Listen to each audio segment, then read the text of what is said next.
ایک چڑی مار اس کے قریب سے گزرا جو گا رہا تھا سونے کی چڑیا، جادو کی پڑیا، بجتا ہے گھنٹا، دیتی ہے انڈا۔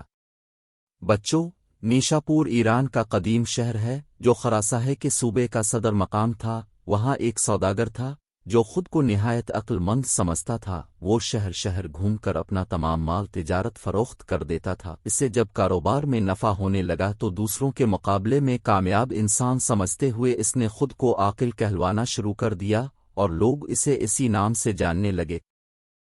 عاقل کا اصل نام نصیر الدین تھا۔ وہ مال تجارت کی صورت میں نادر و نایاب اشیاء لاتا تھا۔ دیکھنے والے ان چیزوں کو دیکھ کر حیران رہ جاتے، منہ مانگے دام دے کر خرید لیتے تھے۔ ایک دن وہ بازار میں بیٹھا اپنے دوست سے باتیں کر رہا تھا۔ ایک چڑی مار اس کے قریب سے گزرا جو گا رہا تھا، سونے کی چڑیا، جادو کی پڑیا، بجتا ہے گھنٹا، دیتی ہے انڈا۔ اس نے جو یہ سنا تو اپنے دوست سے رخصت ہوا اور چڑی مار کے پیچھے چل دیا۔ چڑی مار کے پاس سب پنجرے خالی تھے، بس ایک پنجرے میں خاکی رنگ کی چڑیا اپنے پیر پھڑپھڑا رہی تھی۔ سوداگر چلتے چلتے سوچنے لگا کہ سونے کی چڑیا مجھے خرید لینی چاہیے۔ اگر یہ واقعی سونے کا انڈا دیتی ہے تو پھر مجھے اتنی محنت نہیں کرنا پڑے گی۔ اسے خیال آیا بچپن میں اس کی دادی اس کی ماں کو میکے جانے پر کہا کرتی تھی، تم کیا سونے کی چڑیا ہو جو میکے چلی گئیں تو میرا بیٹا غریب ہو جائے گا؟ تو گویا سونے کی چڑیا ہوتی ہے۔ بس اس کی یہ خواہش تھی کاش اس کے پاس وہ چڑیا ہو۔ چڑی مار کو روکتے ہوئے سوداگر نے کہا، بھائی کیا یہ واقعی سونے کی چڑیا؟ یہ تو عام سی چڑیا لگ رہی۔ چڑی مار نے اسے اوپر سے نیچے تک دیکھا اور جان گیا کہ کوئی بے وقوف شخص ہے جو امیر ہونا چاہتا ہے۔ اس نے یقین دلایا، بھائی چڑیا نہیں جادو کی پڑیا ہے۔ 14ویں رات کو جب دور کہیں گجر بجتا ہے، یہ سونے کا انڈا دیتی ہے۔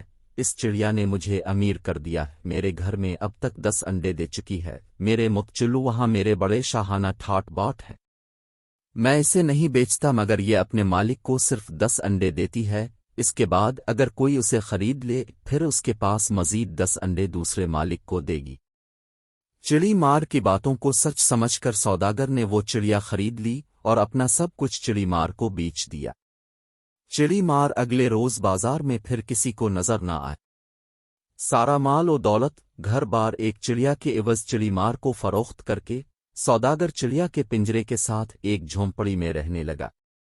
دوستوں نے اسے بہت سمجھایا کہ اس نے گھاٹے کا سودا کیا ہے اور دھوکہ کھایا ہے، مگر سوداگر کا کہنا تھا وہ بہت سمجھدار ہے، وہ کبھی گھاٹے کا سودا نہیں کرتا، تم دیکھنا مجھے کتنا فائدہ ہوگا۔ سوداگر کو بس 14ویں رات کا انتظار تھا۔ آخر وہ رات آ گئی۔ سوداگر بہت خوش تھا کہ اس کی چڑیا آج سونے کا انڈا دے گی۔ پوری رات جاگتا رہا۔ چڑیا پنجرے میں کبھی سوتی اور کبھی پھڑپھڑاتی رہتی۔ آخر صبح ہونے لگی، گجر بجا اور سوداگر سو گیا۔ جب اس کی آنکھ کھلی اور وہ پنجرے کے پاس گیا تو پنجرے میں انڈا نہیں تھا۔ وہ سر پکڑ کر بیٹھ گیا، بہت پچھتایا اور اس نے سبق سیکھا، غیر ضروری خود اعتمادی، غرور و تکبر کبھی کبھار انسان کو پچھتانے پر مجبور کر دیتا ہے۔